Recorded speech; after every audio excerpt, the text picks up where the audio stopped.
humanidade, o novo povo de Deus. Jesus, o Filho de Deus, foi um grande profeta, enviado por Deus para anunciar à humanidade a boa notícia do reino.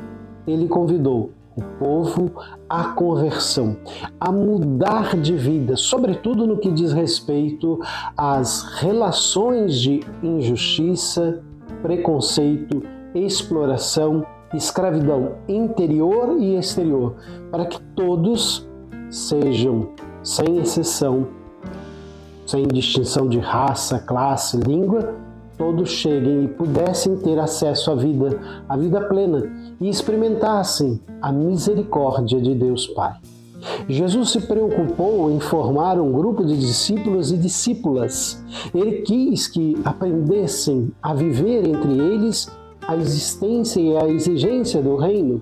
E Jesus sempre esteve de um lado só, do lado dos pobres. Nasceu pobre, viveu pobre, foi enviado para trazer a boa notícia aos pobres. Aos ricos, poderosos, ele denunciou suas injustiças, a opressão que faziam.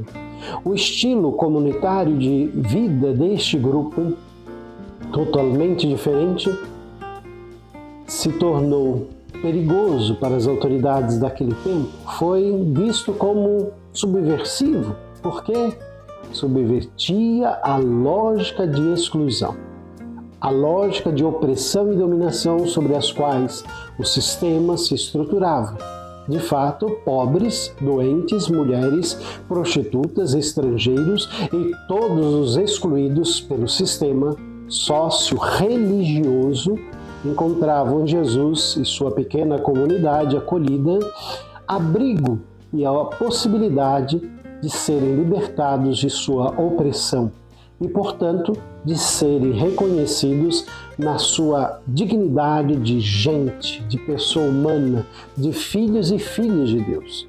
Aqui está o motivo de toda a polêmica de Jesus com os fariseus, que levou à morte e à dispersão da comunidade ao seu redor. Depois da ressurreição de Jesus, o grupo dos discípulos se reuniu novamente. A memória das palavras e fatos da vida do Mestre, e, sobretudo, a memória da sua paixão, morte e ressurreição, permitiam ao grupo experimentar a presença viva do Cristo ressuscitado. Estes elementos se tornam fundamentais para os discípulos continuarem a missão iniciada por Jesus. Assim, animada pelo Espírito Santo, condição de possibilidade, surgiu a igreja, que na sua origem era comunidade.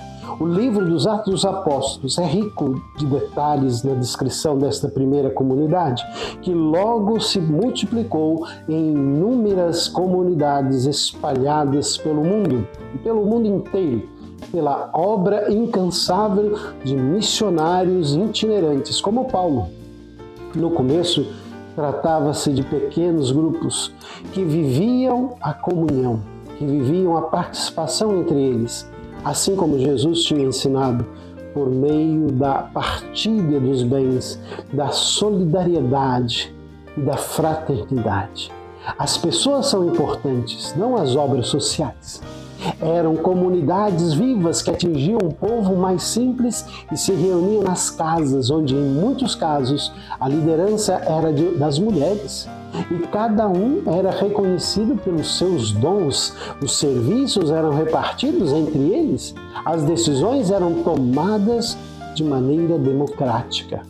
Sua prática estava orientada para a promoção das pessoas, promoção da vida. Não havia entre eles necessitado algum. Todos nós ficamos admirados diante da beleza, diante da pureza dessas primeiras comunidades, mas vale a pena lembrar que havia problemas, a dificuldade em partilhar os bens materiais, o medo de se abrir ao novo, as divisões internas, os preconceitos raciais, sociais, religiosos. Esses mesmos problemas nós enfrentamos hoje em nossa comunidade. A igreja é a continuadora no Espírito da presença de Cristo no mundo. E Jesus continua o mesmo, ontem, hoje e para sempre. Por meio da Igreja, realiza-se a história da salvação. O reino de Jesus continua a se desenvolver no meio daqueles e daquelas que têm boa vontade e aceitam sua mensagem. Uma sociedade nova já existe no coração de muitas e muitas pessoas e em muitas comunidades. Os pobres são evangelizados, os oprimidos libertados, o perdão é anunciado a todos e todos são convidados a viver o amor, a misericórdia e a serem produtores da união e da paz. Todos aqueles que aceitam a mensagem de Jesus estão fazendo parte deste novo reino. Jesus foi para junto do Pai, mas deixou a cada um de nós a missão de anunciar a sua mensagem em todos os tempos e lugares. Cada um de nós, batizado e batizada, discípulo e discípula missionário, é chamada pela Igreja, o grande presente de Deus para nós, a sermos missionários e levar esse Deus que está conosco, para que possamos ser Igreja conforme os ensinamentos de Cristo. Temos de conhecer o Evangelho, temos que conhecer a realidade dos destinatários desta evangelização, o pensamento da Igreja, fiel depositária da mensagem evangélica. E é através desta mensagem que conseguiremos chegar à transformação social, econômica, política e cultural, espiritual, numa crescente participação e comunhão, visando formar o povo de Deus e participar da construção de uma sociedade justa e fraterna, sinal do reino de Deus, do reino definitivo. Na Igreja, somos filhos e filhas ao redor do Pai, que nos educa, nos forma para a verdadeira vida. Na Igreja, desenvolvemos nossa fé, vivendo a Trindade na unidade e na pluralidade.